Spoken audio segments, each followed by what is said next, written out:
Bapak Ibu yang merasa mereknya ditolak bisa mengajukan banding kepada Komisi Banding Merek.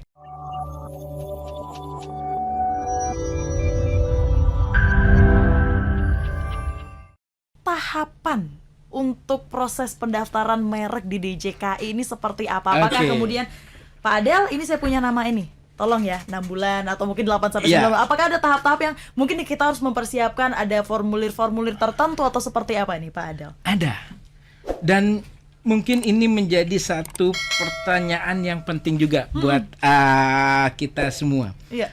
Jadi tadi kami sampaikan permohonan merek, anggaplah kami sudah bisa mencapai 6-7 bulan, 6 bulan lah kami katakan.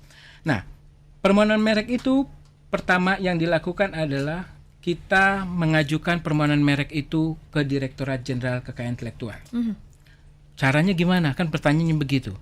Kami membuka seluas-luasnya mekanisme pengajuan permohonan kekayaan intelektual. Satu, bisa kita sendiri mengajukan secara online di website kami di www.dgip.go.id, atau misalnya ada pemohon yang masih perlu diasistensi, maka mereka kami arahkan untuk datang ke Kanwil kami, kantor wilayah Kementerian Hukum dan HAM di setiap provinsi.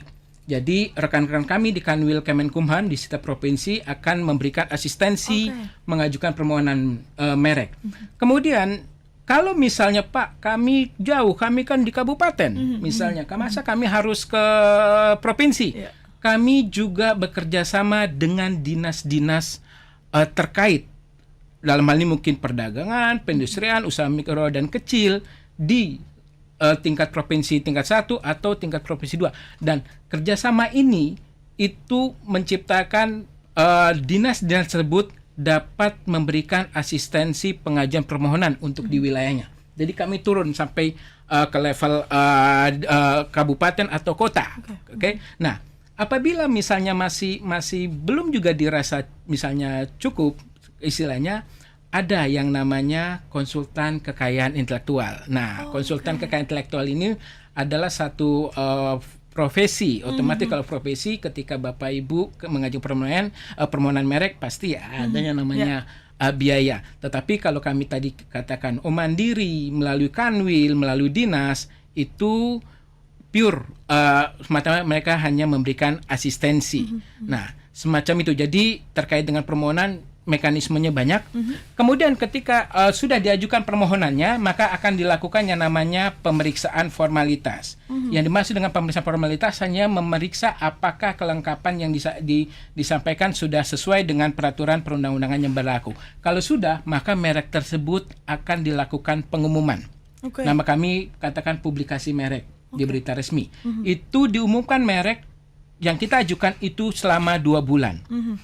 Selama 2 bulan ini, kenapa harus diumumkan? Untuk memberikan kesempatan kepada masyarakat lainnya apabila merasa keberatan terhadap permohonan merek yang diajukan. Jadi kami membuka ruang untuk masyarakat lain memberikan pendapat, istilahnya menyampaikan, oh iya ini jangan, ini merugikan kami dan lain-lain semacam itu.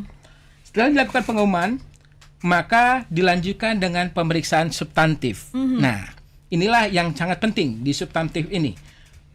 Pemeriksaan substantif itu merek Bapak Ibu diperiksa oleh pemeriksa merek, dilakukan analisa apakah merek yang diajukan oleh seseorang itu memang istilahnya baru, tidak meniru merek orang lain atau tidak menyerupai merek orang lain.